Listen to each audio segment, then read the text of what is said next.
രണ്ടുപേരെ എനിക്ക് വളരെ കൃത്യമായിട്ട് അറിയാം. അൻസിബയെ അറിയാം, ഈ പറഞ്ഞ ടിനു ടോം വാണത്തെ അറിയാം.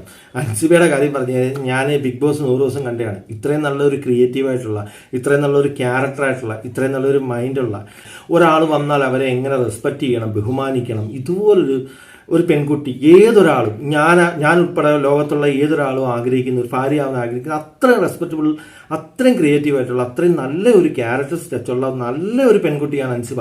അൻസിബ ഒരിക്കലും ഈ പറഞ്ഞ ജിഹാദി ആവത്തില്ല, ജാതി പറയത്തില്ല, മതം പറയത്തില്ല. അവൾക്ക് അങ്ങനെ തോന്നില്ല, അവളെ ഒരിക്കലും അങ്ങനെ തോന്നില്ല. എന്നാൽ ഈ പറഞ്ഞ ടിനു ടോം എന്ന് പറഞ്ഞ മുതുവാണെന്നൊന്നും പറയാൻ പറ്റില്ല.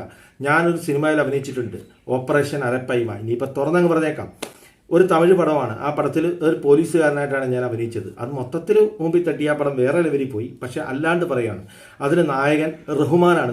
റഹ്മാനും അതുപോലെ വില്ലൻ ഈ പറഞ്ഞ ടിനു ടോമാണ്. എല്ലാവർക്കും അറിയാം, ഓപ്പറേഷൻ അരപ്പൈമ. നെറ്റ് സെർച്ച് ചെയ്താണ്, തമിഴ് പടമാണ്. അവൻ ഈ പറഞ്ഞ കണക്ക് അൻസിബയെ DNA പ്രശ്നമെന്നോ ജിഹാദി എന്നോ വേറെ എന്ത് പറഞ്ഞാലും, ഏത് മതവും പ്രശ്നവും കാര്യങ്ങളൊന്നും, ഇത് മതവും കാര്യങ്ങളൊന്നും DNA എന്നല്ലേ അവൻ പറഞ്ഞത്. DNA പ്രശ്നം തന്നെയാണ്. കുറേ DNA വാണങ്ങളുണ്ട് ഈ കേരളത്തിലുണ്ട്. അതിലൊന്നാണ് ഈ ടിനു ടോം എന്ന് പറഞ്ഞ വൃത്തികെട്ട ചെറ്റ.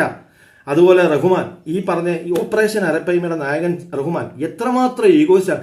ഞാനൊക്കെ വന്ന് നിൽക്കുമ്പോൾ എൻ്റെ ഒരു ഹൈറ്റും കാര്യങ്ങളും, എൻ്റെ ഒരു ലുക്കും കാര്യങ്ങളൊക്കെ കണ്ടപ്പോൾ റഹ്മാൻ സഹിക്കുന്നില്ല. റഹ്മാൻ പറയും, ഇയാളെ മാറ്റി വേറെ ആളെ ഇറക്കാൻ. ഇവരൊക്കെ ആരാണ്?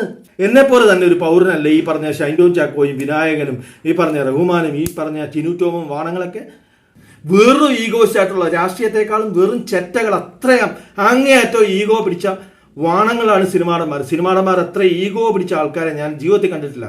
ഈ പെപ്പയായാലും ടൊവിനോ ആയാലും ഈ പറഞ്ഞ രാജുവേട്ടൻ പെണ്ണുങ്ങളുടെ മുമ്പിലൊക്കെ വന്നു കഴിഞ്ഞാൽ ഫോട്ടോ എല്ലാം സമ്മതിക്കും. ആണുങ്ങളാണ്. ഞാനൊക്കെ വന്നു കഴിഞ്ഞാൽ വരില്ല, ഇത് സിനിമയുടെ ഏറ്റവും ഈ പറഞ്ഞ ഹൈലൈറ്റ് സാധനമാണ്, ഇത് ഫോട്ടോ എടുക്കാനൊന്നും പറ്റില്ല. അങ്ങനത്തതാണ് ഈ രാജുവേട്ടൻ ആവട്ടെ. ഇപ്പമാരൊക്കെ വേറൊരു ഈഗോയിസ്റ്റ് ആണ്. രാഷ്ട്രീയക്കാരെക്കാൾ ഇത്രയും വൃത്തികെട്ട ഈഗോയിസ്റ്റുകൾ ഉണ്ടെങ്കിൽ അത് സിനിമാ നടന്മാരാണ്, സിനിമ ഫീൽഡാണ്. അത് യാതൊരു തർക്കവുമില്ല. എൻ്റെ പേര് പ്രിൻസ് ചെറിയാൻ. വളരെ കൃത്യമായിട്ട് ഞാൻ ബോധിപ്പിക്കുന്നു. എനിക്കൊന്നും നോക്കാനില്ല, ആരെയും പേടിക്കാനുമില്ല.